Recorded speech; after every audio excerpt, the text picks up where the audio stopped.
What if the deadliest weapon in human history was used not by the United States, but against it?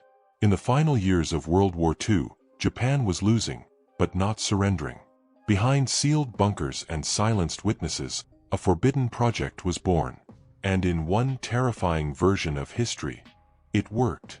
This isn't just speculation. It's the atomic nightmare America was never meant to survive. The winter of 1941 was bitter in Berlin, not just in temperature, but in the air of desperation that clung to Nazi high command.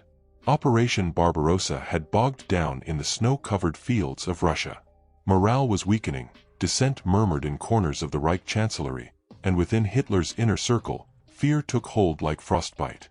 On July 20, 1941, 2 years before the more famous 1944 assassination attempt, a lesser-known but potentially more consequential event occurred, an explosion in a heavily guarded chateau near Rassenburg. Official reports claimed it was a minor mishap with ammunition. But rumors swirled, rumors of a failed coup, of death. According to secret Soviet documents declassified in the late 1990s, and corroborated by anonymous testimonies from retired British intelligence officers, Adolf Hitler died that day. Not in a hail of bullets, not in a bunker, but in a flash of betrayal from within. The documents mention a top-secret plan codenamed Operation Doppelgänger, authorized within 36 hours of the explosion by Reichsführer Heinrich Himmler and Martin Bormann. The plan's premise was simple: Hitler was too important to die. Using pre-existing body doubles, actors and lookalikes groomed since 1939 for assassination contingencies, the SS selected one man. His name, Gustav Wirtz, a minor Bavarian stage performer known for his uncanny impersonation of Hitler during propaganda rallies. Wirtz was whisked from a safe house in Prague to an underground SS facility in Königsberg, where over 3 weeks, surgeons reshaped him, voice coaches trained him, and psychologists conditioned him. The real Hitler's body was cremated in secret, his remains buried in an unmarked plot in East Prussia. The transformation was not perfect, but close enough. In a Germany bound by fear, propaganda, and brutal censorship, few dared question why the Führer's speeches became less fiery, why his strategic thinking faltered, or why his once volatile personality turned erratic and paranoid. Historians puzzled for decades over the abrupt shifts in Hitler's wartime behavior. Before July 1941, he was cautious, strategic, even brilliant in moments, choosing fast, decisive victories like in France and the Low Countries. After 1941, his decisions turned reckless, declaring war on the United States, refusing to retreat from Stalingrad, obsessing over fantastical, miracle weapons. Could these errors have stemmed not from delusion, but from incompetence? The documentary presents rare photos from Hitler's public appearances, particularly focusing on changes in his left earlobe, a slight limp that appeared suddenly in late 1941, and differences in handwriting on personal letters archived at the Bundesarchiv in Berlin. Facial recognition technology, used covertly by researchers in 2010, revealed a 93% mismatch between Hitler's pre-1941 and post-1941 images.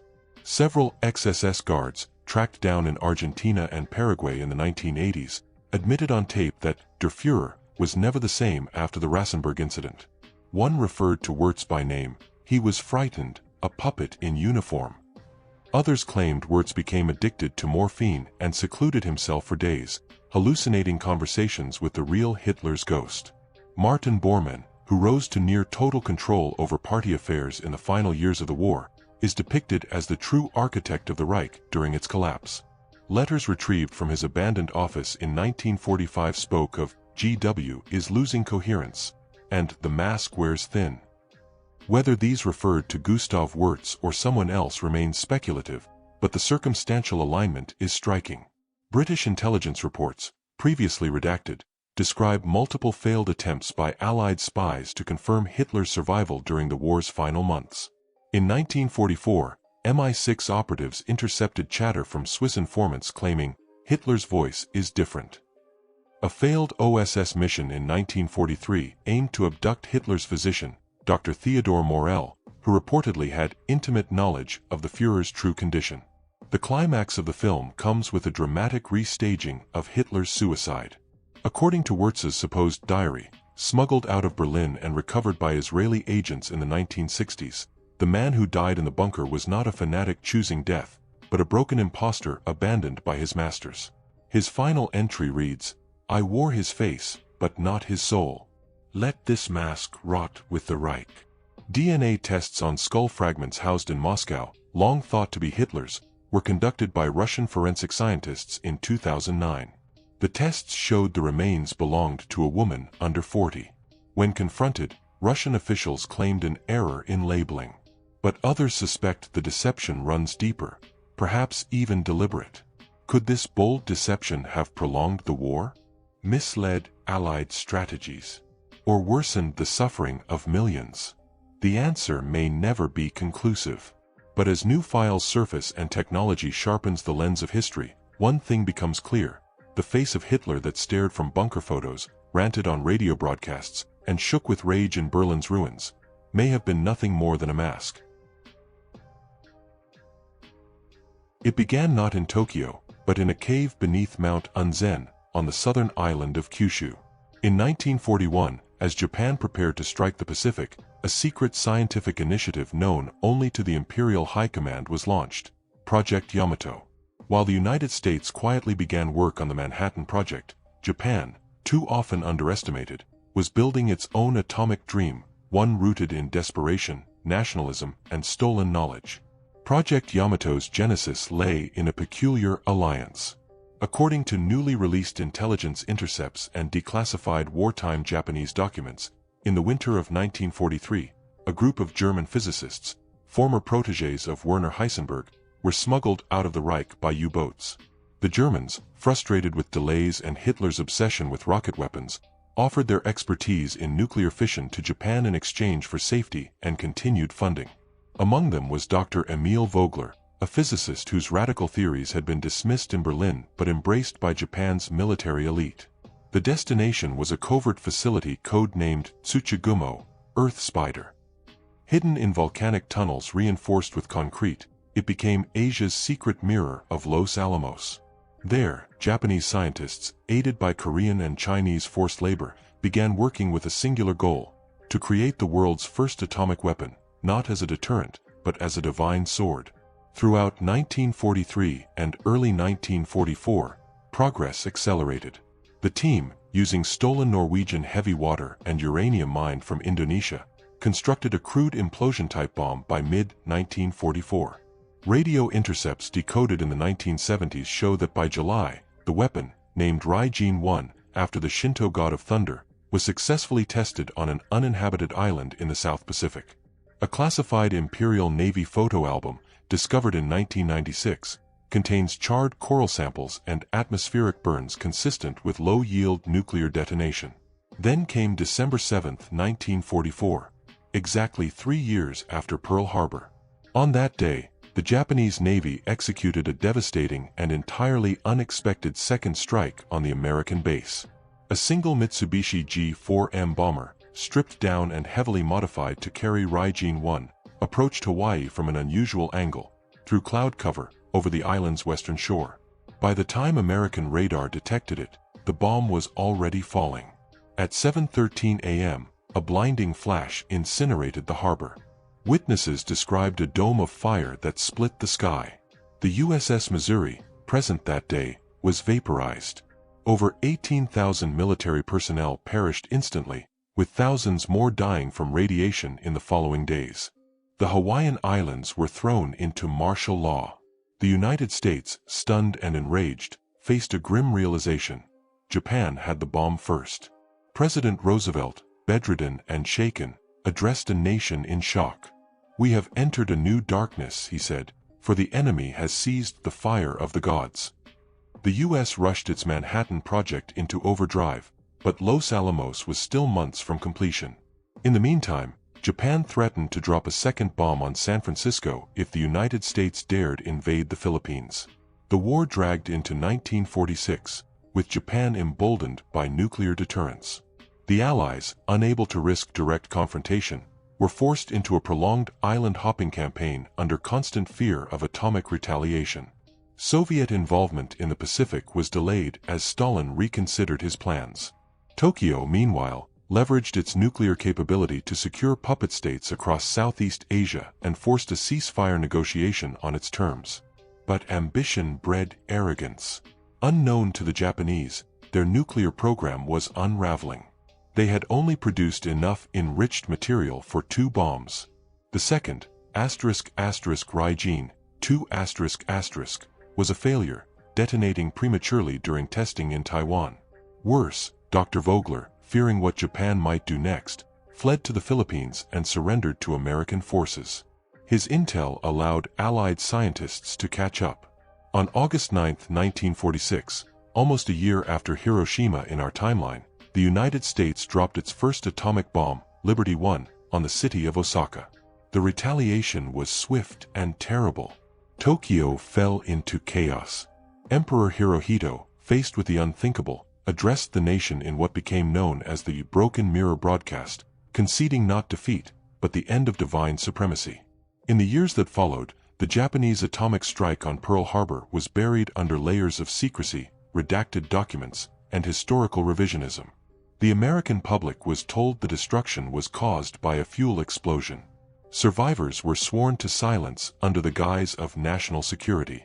Only in the 1990s did the truth begin to surface. Declassified footage from Japanese archives showed twisted shadows burned into Oahu's runways.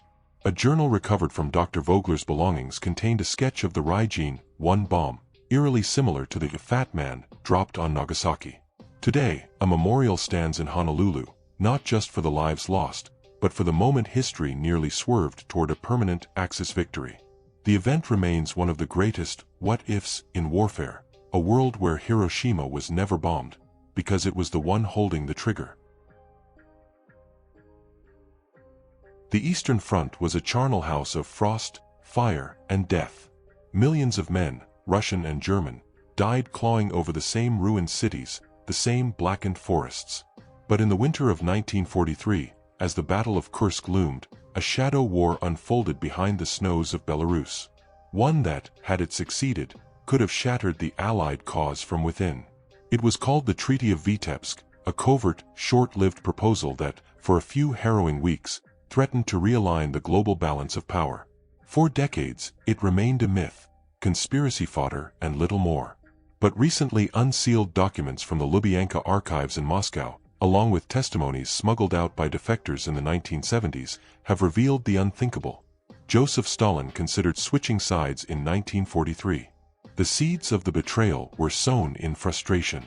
Though the Soviets had halted the Germans at Stalingrad in early 1943, their losses were catastrophic. Stalin, ever suspicious, grew resentful of Roosevelt and Churchill's delay in opening a second front in Europe. The promised invasion of France kept being pushed back. Soviet intelligence interpreted this not as strategy, but sabotage. In March 1943, a group of German envoys, led by SS Obersturmbannführer Helmut Richter, were captured behind Soviet lines near Smolensk. But rather than execute them, Stalin's NKVD agents brought them to a dacha outside Minsk. There, in an operation codenamed Velvet Torch, talks began, secret, treacherous, and carefully orchestrated. According to the diaries of Soviet Foreign Commissar Vyacheslav Molotov, Richter carried not only Hitler's approval but signed proposals. The Germans offered Stalin a titanic deal, a ceasefire along the Eastern Front, a redrawn border that returned Ukraine and Belarus to Soviet control, and a guarantee of non-interference in Stalin's post-war claims on Eastern Europe. In return, the USSR would halt its advance and redirect its forces against the Western Allies should they attempt an invasion. For 3 weeks, Stalin played a deadly game of chess. The documentary reveals intercepted British decrypts from Bletchley Park that hint at the plot. Codenamed Whispering Oak, MI6 began receiving strange chatter from Swiss and Swedish sources, references to the eagle and the bear sharing the forest. Churchill, upon being briefed, allegedly smoked 5 cigars in one sitting and remarked, "If Uncle Joe kisses the swastika, God help us all." Stalin never committed in writing. But meetings occurred. Soviet military activity along the front slackened during late March and early April. German reconnaissance flights were permitted unchallenged. In Berlin, Goebbels noted in his diary a sudden shift in the east and praised the Führer's genius in turning the tide without a bullet. Yet it was not Hitler's genius that disrupted the plot, but his madness. In a volatile turn of events, Hitler demanded Poland remain fully under German control. Stalin refused. To him, Poland was more than a buffer, it was personal. The 1939 Molotov-Ribbentrop Pact had divided it once. He would not allow Germany to dominate it again. The talks collapsed in May 1943. Still, fallout from the near alliance was severe. Soviet counterintelligence agents purged over 200 high-ranking officers suspected of favoring a pact with the Nazis. Beria, head of the NKVD, used the incident to consolidate power, initiating a massive wave of internal purges under the pretext of foreign corruption. Perhaps most chilling is the suggestion that Stalin never truly abandoned the idea. In a letter discovered in the estate of Marshal Zhukov, the Soviet leader wrote, "Better a treacherous peace than a Pyrrhic victory. If Britain and America think us brothers, they forget, they too are imperialists." The Treaty of Vitebsk, though never signed, left its imprint. Allied leaders accelerated their plans. The invasion of Italy was hastened. D-Day, though still a year away, became the obsession of Churchill's staff. The fear that Stalin might turn at any moment drove the West to treat him with greater caution and more appeasement. After the war, the pact was buried. Soviet officials denied its existence. German officers taken by the Allies never mentioned it, some likely executed to preserve the secret. Only fragments survived, coded transcripts, a few errant diary entries, and vague references in Stalin's personal correspondence. But the question remains, had Hitler agreed to Stalin's demand on Poland, would the Soviet Union have turned its guns on the West? What might have followed? A partitioned Europe with Berlin and Moscow ruling in tandem. A Cold War born not of ideological rivalry, but of shared tyranny? In this forgotten corridor of history, morality bowed to strategy, and the unthinkable became almost real. For 3 weeks in 1943, the world teetered not on the edge of Allied victory, but on a knife's edge between two monsters learning to dance. December 19, 1944. The Battle of the Bulge was raging across the Ardennes. Snow fell in choking curtains as tanks rumbled through shattered forests. Among them was the 501st Heavy Panzer Battalion, part of Germany's last desperate counteroffensive in the West. Leading the charge was an elite detachment known unofficially as Ghost Division II, an off-books unit equipped with prototype Panther tanks and commanded by the enigmatic Major Wilhelm Kreutz. Then, they vanished. Officially, the Wehrmacht recorded the 501st as destroyed in action near Bastogne. No bodies. No wreckage. Just silence. Rumors trickled from the front, entire forests scorched with no signs of battle, tank tracks that simply ended in fresh snow, and American GIs claiming they heard engines in the sky. The story might have remained an odd wartime myth if not for what happened 70 years later. In 2015, a NATO surveillance drone patrolling the Black Forest in southwest Germany picked up something strange. A convoy of armored vehicles traveling on an unmarked path deep in restricted woodland. Thermal imaging confirmed human figures. The shapes of the tanks matched no modern design. Analysts flagged the footage, assuming it to be a historical reenactment or military exercise. But when a Bundeswehr reconnaissance team arrived, the forest was empty. That should have ended it. Until they reviewed the audio. Among the ambient forest sounds, the distinct whine of a Panther tank's Maybach engine, a sound long vanished from the world. A scratchy radio transmission, Kreutz to Oberkommando, where is our air cover? Crackled over the intercepted channel. The voice was in archaic German dialect, the phrasing precise to Wehrmacht protocol from 1944. The footage leaked to the press a year later. The German government dismissed it as a hoax. But retired Major Ingrid Drescher, a military historian, saw the footage and remembered something chilling. Her grandfather, an SS officer, once told her on his deathbed, there was a unit the war never found again. They were chosen for the bell. The Bell was a code name whispered in post-war conspiracy circles. **Die Glock**, a top-secret Nazi experiment combining nuclear physics, anti-gravity theories, and perhaps even time manipulation.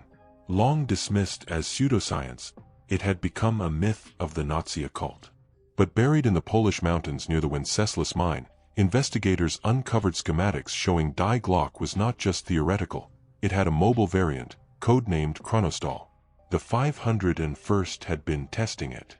Newly unearthed German memos revealed that Major Kreutz was part of a shadow project under SS General Hans Kammler, known for overseeing Nazi Wunderwaffe projects. In December 1944, the Ghost Division was ordered to carry Chronostal into the Ardennes and test its combat effectiveness in the field. But something went wrong. Theorists believe the device activated mid-battle, ripping the battalion out of time. In 2018, a team of physicists and military historians organized a joint expedition into the Black Forest, guided by satellite data, local reports of ghost engines, and unexplained electromagnetic anomalies. Deep within the trees, they found something impossible, an impact crater lined with scorched earth, petrified roots bent as if by extreme heat, and a chunk of metal bearing a pristine Wehrmacht eagle insignia, untouched by rust, Uniged. Geiger counters spiked, then flatlined. Electronics malfunctioned.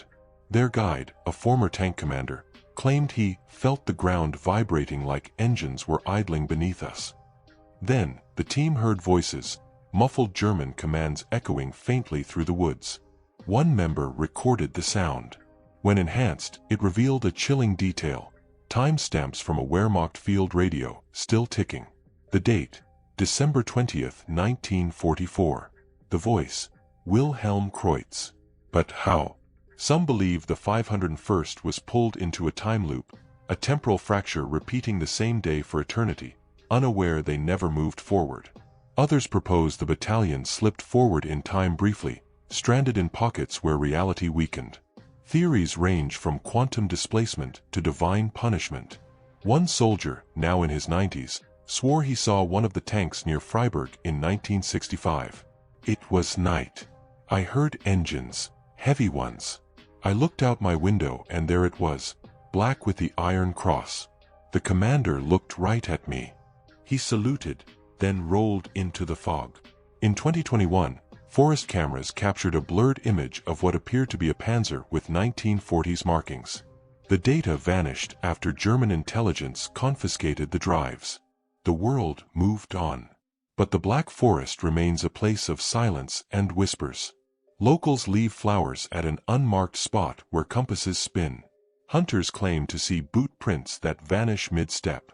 Radio hobbyists intercept broadcasts in old German codes at 3 a.m., repeating the same chilling phrase, Kreutz requesting orders. Where are we? The 501st, some say, is still fighting the war. Still circling, engines humming through mist and memory, caught in time's lost corridor. They never came home because time itself forgot them. In the early months of 1940, the United States teetered between war and isolation. Europe burned, Britain stood alone, and Franklin D. Roosevelt struggled to rally support for aid to the Allies. Meanwhile, in the shadows of American democracy, a different vision was taking shape, one that imagined a future not of liberty, but of fascism draped in the stars and stripes. It began with Charles Lindbergh, the aviation hero turned political firebrand. In our world, Lindbergh's isolationist speeches and veiled sympathies for Nazi Germany stained his reputation. But in this alternate timeline, the undercurrent of pro-German sentiment in America surged into a tidal wave. And Lindbergh rode it. By mid-1940, the America First Committee had grown into a juggernaut, millions strong, supported by industrial tycoons, media moguls, and quietly, foreign funds. Documents uncovered in a 1983 Senate inquiry, long suppressed, showed large transfers from German banks to U.S. shell companies linked to America First donors. The intent was clear: destabilize Roosevelt's presidency and keep America neutral at all costs. But neutrality wasn't the end goal. The turning point came in October 1940, when a coordinated bombing campaign, publicly blamed on radical communists, struck government buildings in D.C., including a failed assassination attempt on FDR himself. Behind the scenes, it was the work of the Silver Legion, America's homegrown fascist paramilitary. With Roosevelt wounded and Congress in panic, emergency powers were granted to Vice President John Nance Garner, a staunch isolationist sympathetic to Lindbergh. 3 weeks later, a national unity emergency election was declared, one in which Lindbergh, under the guise of restoring order, was installed as provisional executive commander. Civil liberties were suspended. Newspapers were censored. Dissenters disappeared. The United States of America quietly died. Lindbergh's regime, though wrapped in red, white, and blue, mirrored the Reich. Political opponents were labeled undesirables. Jewish citizens faced escalating restrictions, first in business, then in movement, then in life. The FBI was gutted, replaced by a new internal security force, the Federal Order Corps, modeled after the Gestapo. Radio broadcasts replaced jazz and Roosevelt's fireside chats with militaristic marches and American purity addresses delivered in chilling monotone. The American swastika was a modified eagle, wings spread wide, talons clutching 13 arrows, with a shield bearing an inverted star. It flew from every courthouse. Resistance formed quickly. Underground cells led by former Union organizers, teachers, and soldiers who remained loyal to the Constitution coalesced into the Liberty Underground. They broadcast pirate radio, smuggled Jews and minorities to Mexico and Canada, and attempted to sabotage rail lines and military installations. Their symbol was a broken Liberty Bell painted in red. But the regime was ruthless. Martial law swept the coasts. In 1942, a failed uprising in Chicago resulted in mass executions, filmed and broadcast as warnings. By 1943, Lindbergh declared the cleansing of America complete. Meanwhile, Nazi Germany flourished without American interference. Britain, bombed and starved, surrendered in 1941. Hitler celebrated from the Eiffel Tower. The Soviet Union was crushed in 1944, its eastern territories divided between the Reich and a newly installed Japanese co-protectorate. Africa was carved up like a feast. The swastika flew over Moscow, Cairo, London, and America remained silent. Until 1945. That year, a bold plan called Operation Thunderbolt was launched by the Liberty Underground in alliance with defectors from the Federal Order Corps. Their goal: assassinate Lindbergh during the National Purity Parade in New York City. Dressed as elite guards, the rebels infiltrated the motorcade route. At 10:42 a.m., 3 shots rang out. Lindbergh fell. Cameras cut. The parade dissolved into chaos. The coup failed. Within hours, martial lockdown gripped every major city. Thousands were executed. Resistance leaders were publicly hanged in Times Square. But Lindbergh did not re-emerge. Rumors swirled that he had died, that a body double now gave the speeches. But the regime, like Nazi Germany, continued to function even without its face. By 1950, America was a shell, a technologically advanced fascist empire. A nuclear arsenal, developed under Lindbergh's shadow scientists, many of them former German physicists brought across the Atlantic, ensured global dominance. Japan bowed to American strength. The Reich grew nervous. A Cold War emerged, not between democracy and communism, but between two fascist superpowers, Berlin and Washington. In the present day, what remained of the resistance still broadcasts into the void. A handful of secret schools preserve the Constitution, hidden in desert bunkers and mountain caves. A monument stands buried beneath the Nevada sands, an unmarked obelisk etched with names of those who died in 1940, when America's soul was stolen. And a single tape, smuggled out of the Capitol archives in 1979, plays the final known recording of Charles Lindbergh. His voice, aging and solemn, whispers, "We didn't lose America to invasion. We handed it away, flag still folded, anthem still playing." The end. History tells us who dropped the bomb. But what if that story was rewritten by silence, fear, and vanishing records? If Japan had struck first with nuclear fire, the world we know today might never have existed. The truth was buried, the files erased, but the questions remain. How close did we come to a different ending? And what else has been hidden in plain sight?